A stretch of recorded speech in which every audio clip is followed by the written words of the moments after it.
आजादी के कई महानायकों से देश आज भी अनजान है। ऐसे ही एक नायक थे श्यामजी कृष्ण वर्मा, एक ऐसे स्वतंत्रता संग्राम सेनानी जिन्होंने इंग्लैंड में अंग्रेज हुकूमत के खिलाफ आवाज बुलंद की। लंदन में इंडिया हाउस बनाने वाले श्यामजी कृष्ण वर्मा ने वीर सावरकर, बीकाजी कामा, वीएन चैटर्जी, लाला हरदयाल जैसे स्वतंत्रता सेनानियों को आजादी के आंदोलन से जोड़ा था। ऐसे आंदोलनकारी की आखिरी इच्छा आजादी के 56 बरस तक अधूरी रही। नरेंद्र मोदी ने जब श्यामजी कृष्ण वर्मा को सच्ची श्रद्धांजलि दी, तब देश महान बलिदानी की कहानी जान पाया।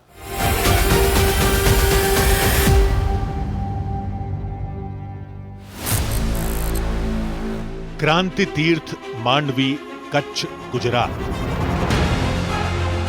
जिन्होंने अंग्रेजों के गढ़ में रहकर स्वतंत्रता आंदोलन शुरू किया, ये उन्हीं श्यामजी कृष्ण वर्मा का स्मारक है।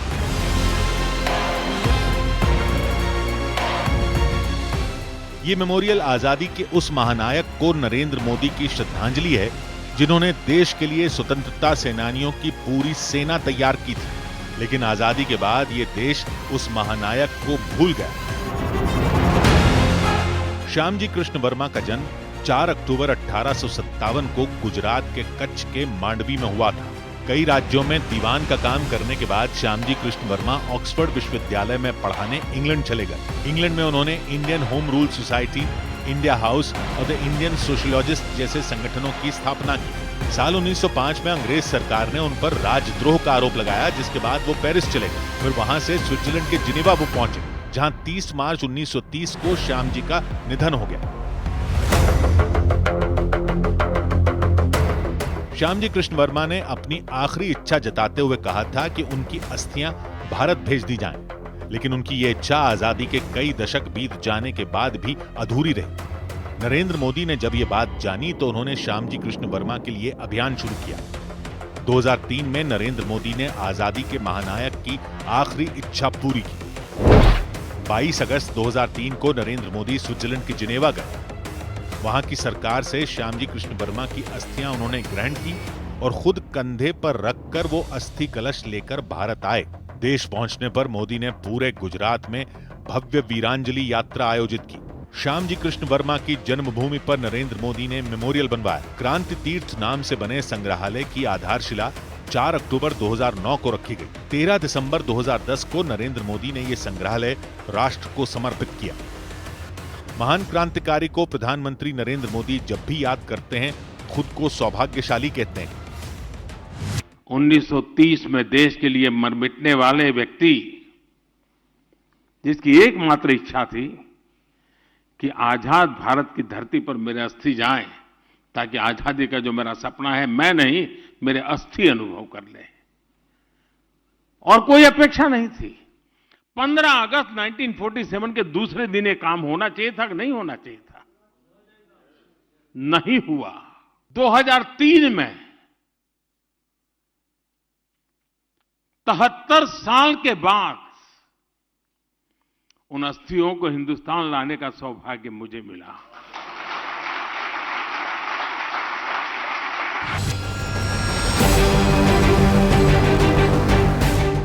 नरेंद्र मोदी नई लकीर पर चलने वाले लीडर हैं। उनके वर्क स्टाइल से लोग चौंकते हैं, क्योंकि मोदी वो कर गुजरते हैं जो कोई सोच भी नहीं पाता। जिस काम में जोखिम की मात्रा ज्यादा होती है, नरेंद्र मोदी को वही पसंद आता है। क्या कोई भी सोच सकता था कि 3 तलाक जैसे संवेदनशील मुद्दे का हल निकाला जा सकता है?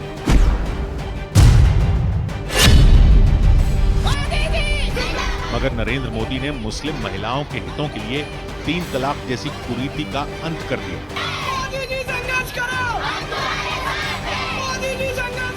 मुस्लिम महिलाओं ने इस दकियानूसी प्रथा के खिलाफ जब मुहिम शुरू की, तभी से पीएम मोदी ने साथ देना शुरू किया। 3 तलाक के खिलाफ कानून बनाया है। उसने मुस्लिम बहनों को सुरक्षा का विश्वास दिया है। अक्टूबर 2015 में उत्तराखंड के काशीपुर की रहने वाली शायरा बानो ने सुप्रीम कोर्ट में ट्रिपल तलाक को चैलेंज किया। शायरा को उनके पति ने 15 साल की शादी के बाद तलाक दिया था, वो भी लिखकर। सर्वोच्च अदालत में 3 तलाक पर 5 जजों ने ऐतिहासिक फैसला सुनाया। सुप्रीम कोर्ट ने 3 तलाक को असंवैधानिक और अमान्य घोषित कर दिया। साथ ही कहा कि कानून बनाने का काम संसद का है। आज के इस बिल का तात्पर्य न किसी जमात के खिलाफ है। जिसके बाद प्रधानमंत्री नरेंद्र मोदी ने संसद में मुस्लिम महिला विवाह अधिकार संरक्षण विधेयक पेश करवाया। साल 2017 में लोकसभा में कानून पारित हुआ, लेकिन राज्यसभा में विपक्ष के विरोध से मामला अटक गया। हालांकि ट्रिपल तलाक पर जब कानून बनाने की पहल हो रही थी, तब चौंकाने वाले मामले सामने आने लगे। मई 2019 में उत्तर प्रदेश के हरदोई की रहने वाली शीबा को उसके पति इमरान हुसैन ने एसएमएस भेजकर तलाक दिया। तलाक से पहले दहेज की मांग को लेकर शीबा को इमरान ने घर से निकाल दिया था। जनवरी 2018 में यूपी के कौशाम्बी में एक आदमी ने शराब के नशे में पत्नी को फोन करके तलाक दे दिया था। 2019 में ही हरियाणा के भिवानी में एक फौजी ने चिट्ठी लिखकर पत्नी को तलाक दिया था। वो इस बात से खफा था कि बीवी ने उससे घर खर्चे के लिए पैसे मांगे थे। जुलाई 2019 में हैदराबाद में 29 साल की हुमा सायरा को उसके 62 साल के शौहर ने व्हाट्सएप पर 3 बार तलाक लिखकर भेज दिया। मार्च 2019 में गुजरात की रहने वाली सहर बानो को उसके पति ने फेसबुक पोस्ट लिखकर तलाक दे डाला।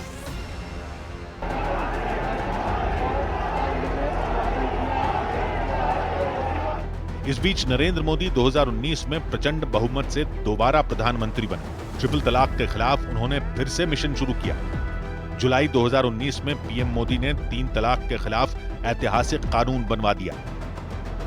चाहे ट्रिपल तलाक रहा हो, चाहे और भी जितने भी सुधार के रहे हो, ये इस तरह का ये जो एक क्रिमिनल और कम्युनल क्रूर करतूत थी, क्राइम था ये, और इस क्राइम को करेक्ट किया गया। और जो मुस्लिम महिलाएं हैं उनको जिस तरह से उनके साथ ट्रिपल तलाक के नाम पर जो है वो एक भद्दा मजाक हो रहा था, वो कंट्रोल हुआ। मोदी सरकार के बनाए कानून से एक बार में 3 तलाक, जिसे तलाक बिद्दत कहते हैं, गैर कानूनी हो गया। ट्रिपल तलाक देने वाले को 3 साल तक की जेल और जुर्माने का दंड तय किया गया। साथ ही तलाकशुदा महिला को भरण पोषण और बच्चों की कस्टडी का अधिकार दिया गया। समाज में सुधार के प्रयास हों या फिर करप्शन पर जोरदार प्रहार, पीएम मोदी के ज्यादातर फैसले नई मिसाल पेश करते हैं। वक्फ बिल में सुधार कोई आसान काम नहीं था। वोट बैंक की राजनीति ने हर बार सुधार में अड़ंगा लगाया। नरेंद्र मोदी ने मुसलमानों की भलाई के लिए वक्फ को दुरुस्त करने का संकल्प जब लिया, तब भी विरोध हुआ। सालों से चली आ रही वक्फ की परंपरा में तब्दीली न मुस्लिम संगठनों को मंजूर थी, न ही कई राजनीतिक दलों को। फिर भी नरेंद्र मोदी वक्फ बिल में संशोधन करने में कामयाब हुए। आखिर उन्होंने इतने सेंसिटिव और पेचीदा मामले को कैसे सुलझाया?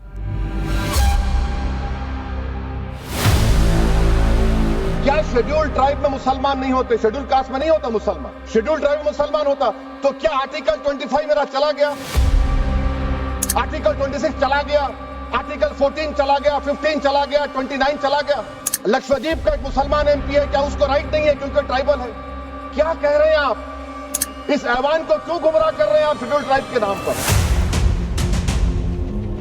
असदुद्दीन ओवैसी जब बोलते हैं तो गजब ढाते हैं। रैली हो या संसद, जब ओवैसी गरजने लगते हैं तो बेकाबू हो जाते हैं। संसद में जब वक्फ बिल पर बहस हो रही थी, तब भी उन्होंने सीमा लांघ दी। वक्फ बिल के पन्ने फाड़कर ओवैसी ने अपनी नाराजगी का इजहार किया। गांधी की तरह इस कानून को फाड़ता हूं। उन्होंने बिल का विरोध करते करते बीजेपी को मुसलमान विरोधी कह डाला। मुसलमानों को जलील और रुसवा करना है, देश में झगड़े पैदा करने का काम बीजेपी करना चाहती है मस्जिद और मंदिर के नाम पर। इसीलिए मैं इसका कंडेम करता हूं। मैं आपको बताना चाह रहा हूं स्पीकर साहब, ये बिल का मकसद सिर्फ मुसलमानों को जलील और रुसवा करना है, मुसलमानों को दूसरे दर्जे का शहरी बनाने का इनका मकसद है। शायद ओवैसी को इस बात का अंदाजा नहीं था कि नरेंद्र मोदी ने वक्फ में सुधार की पहल मुसलमानों से 3 साल की चर्चा के बाद की थी। वक्फ में सुधार से पहले पीएम मोदी ने दाऊदी बोहरा समुदाय के सैयदना मुफद्दुल सैफुद्दीन साहब के साथ मिलकर मंथन किया था। पीएम मोदी ने यह बात खुद देश को बताई। जब मेरे मन में वक्फ के एक्ट पर काम करने का विचार आया तो सबसे पहले मैंने सैयदना साहब से सलाह मशवरा किया, फिर उन्होंने आपको मेरे पास भेजा। तो मैंने इनको 3 साल तक परेशान किया कि आप जरा इसको अपने तरीके से देखिए, आप अपनी लीगल एडवाइस लीजिए, मुझे ड्राफ्ट दीजिए। वक्फ में समय समय पर सुधार होता रहा है। इस्लाम के साथ भारत में आए वक्फ बोर्ड को औपचारिक तौर से ब्रिटिश हुकूमत ने 1913 में शुरू किया। इसके बाद 1923 में वक्फ एक्ट बना। आजादी के बाद वक्फ बोर्ड अल्पसंख्यक मामलों के मंत्रालय के वक्फ एक्ट 1954 के तहत चलता रहा। साल 1995 में वक्फ एक्ट में नरसिम्हा सरकार ने कई सुधार किए। इसके बाद सच्चर कमेटी और जस्टिस सुभान राव कमेटी ने वक्फ में सुधार की सिफारिशें की। 2013 में तत्कालीन प्रधानमंत्री मनमोहन सिंह वक्फ संशोधन अधिनियम ले आए। नवंबर 2013 में कानून बना और लागू हुआ, लेकिन वो भी कागजी सुधार साबित हुआ। पहले के बने कानून से भूमाफिया और मुस्लिम कट्टरपंथी मालामाल हो रहे थे, जबकि वक्फ ऐसी संपत्ति होती है जिसे मुसलमान परोपकार के मकसद से दान करता है। ये संपत्ति भलाई के मकसद से समाज के लिए दी जाती है। वक्फ की गई संपत्ति का मालिक सिर्फ अल्लाह को माना जाता है। लेकिन वक्फ के नाम पर कैसे कब्जा होता था, इसे एक बोहरा मुसलमान की ज़बानी सुनिए। भिंडी बाजार में हमारो एक प्रोजेक्ट चाले है। हमारे प्रोजेक्ट में एक जगह है भिंडी बाजार के अंदर जो हमने 2015 में खरीदी। हम मालिक हैं, बहुत मेहनत से खरीदी। उस जगह को 2015 में लिया, 2019 में कोई नासिक का और अहमदाबाद का शख्स जाके बोलता है ये जगह वक्फ है। वक्फ तो वहाँ पे तो लोग रहते हैं, टेनेंट्स से दुकानें हैं। एक 700 स्क्वायर फीट जगह पे कोई नमाज पढ़ता होगा जो कम्युनिटी हॉल होता है। सब ये गवर्नमेंट ने एक्चुअली ये सारी चीज़ों पे वक्फ कर दिया है। वक्फ का मतलब अब रुक जाओ, ये नहीं चलेगा। बहुत ही महंगी जगह है और हमने बहुत मुश्किल से ली है। 2019 के अंदर कोई थर्ड पार्टी इसका कोई लेना देना नहीं है, वो जाके ये जगह को वक्फ कर देता है। तो सर कानून में बदलाव तो लाना होगा। देश में वक्फ संस्थानों के पास 6 लाख से ज्यादा संपत्तियां हैं। वक्फ की जमीन का जो अनुमान है वो 8 लाख एकड़ से ज्यादा का है, जिसकी कीमत लाखों करोड़ों से ज्यादा आंकी जाती है। वक्फ संस्थाओं के पास मस्जिदें, मदरसे ही नहीं, शॉपिंग कॉम्प्लेक्स से लेकर बहुमंजिला इमारतें तक हैं। वक्फ के स्वयंभू ठेकेदारों के मनमाने दावों के कहने ही क्या थे। ऑल इंडिया मुस्लिम जमात के अध्यक्ष शहाबुद्दीन ने महाकुंभ पर होश उड़ाने वाला दावा ठोक दिया था। जमीन के बहुत सारे हिस्से पर जो शामियाने तंबू वगैरह लगाए गए हैं, इंतजाम किए गए हैं, मेला लग रहा है, ये वक्फ की जमीन है और वहां के मुसलमानों की जमीन है। बड़ा दिल दिखाते हुए मुसलमानों ने इस तमाम व्यवस्था को कायम रखने के लिए कोई भी आपत्ति नहीं की और 55 बीघे की जमीन पर जो वक्फ जमीन है, वो जमीन पर कुंभ मेला लग रहा है।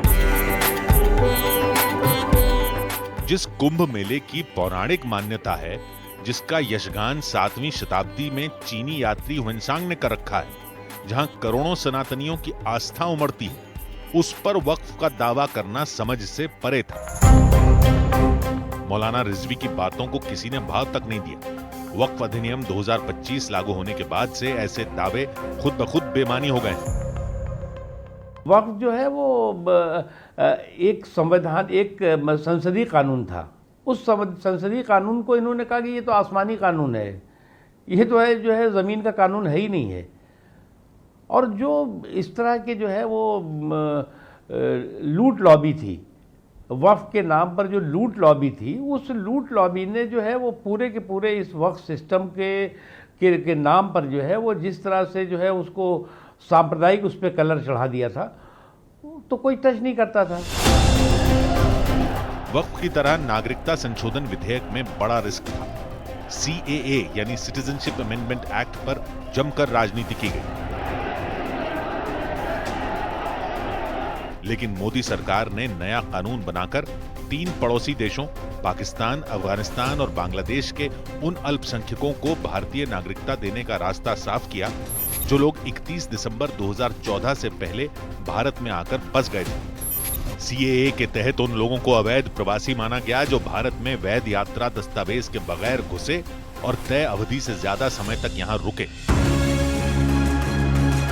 प्रधानमंत्री नरेंद्र मोदी देश में समान नागरिक संहिता की जरूरत लाल किले की प्राचीर से बता चुके हैं। मोदी सरकार ने सुप्रीम कोर्ट में जबरन धर्मांतरण को गंभीर समस्या बताया।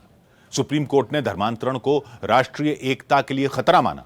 देश में धोखे से धर्मांतरण की इजाजत किसी को नहीं, लेकिन भारत के नक्शे पर कई इलाके धर्मांतरण के हॉटस्पॉट के तौर पर जाने जाते हैं। पीएम मोदी ने धर्मांतरण के इंटरनेशनल नेटवर्क का हुक्का पानी बंद कर दिया। 22 अगस्त 2025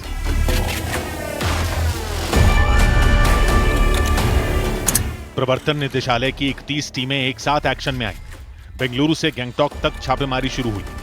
ईडी का तलाशी अभियान 24 घंटे बाद तक चलता रहा। सिक्किम के गैंगटॉक में जब ऑनलाइन गेमिंग और सट्टेबाजी का बड़ा सरगना दबोचा गया, तब ईडी की रेड खत्म हुई।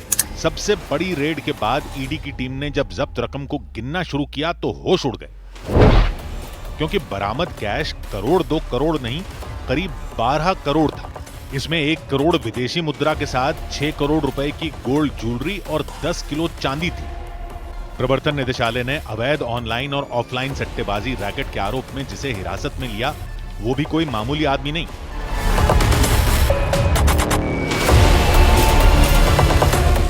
ये कर्नाटक की चित्रदुर्ग विधानसभा सीट के विधायक केसी वीरेंद्र उर्फ पप्पी थे। केसी वीरेंद्र गैंगटॉक में कैसीनो डील करने पहुंचे थे, जहां उन्हें ईडी ने दबोच लिया। ईडी के मुताबिक केसी वीरेंद्र के गोवा में 5 कैसीनो पर भी तलाशी ली गई। केसी वीरेंद्र पर प्रवर्तन निदेशालय ने किंग 567, राजा 567, पपीज 003 और रत्ना गेमिंग जैसी ऑनलाइन सट्टेबाजी साइट चलाने का आरोप लगाया।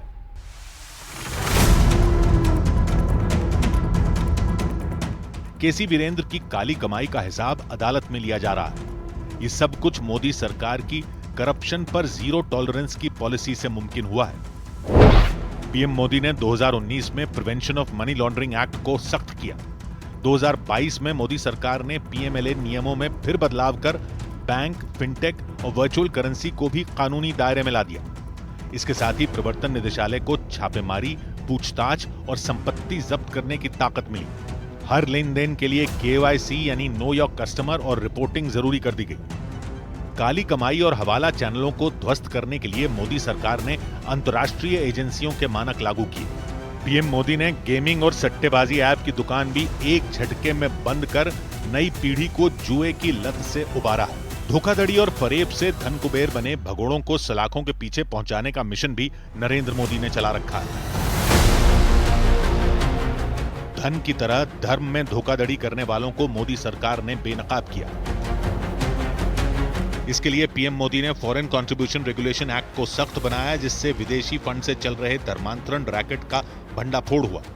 एनआईए और ईडी जैसी एजेंसियों ने जांच कर हवाला और विदेशी फंडिंग के आरोपियों को पकड़ा। केंद्र सरकार के नक्शे कदम पर कई राज्यों ने धर्मांतरण विरोधी कानून सख्त किए। जो ये धर्मांतरण का धंधा है, इस पर जो है वो कंट्रोल करने की बहुत ज़रूरत है।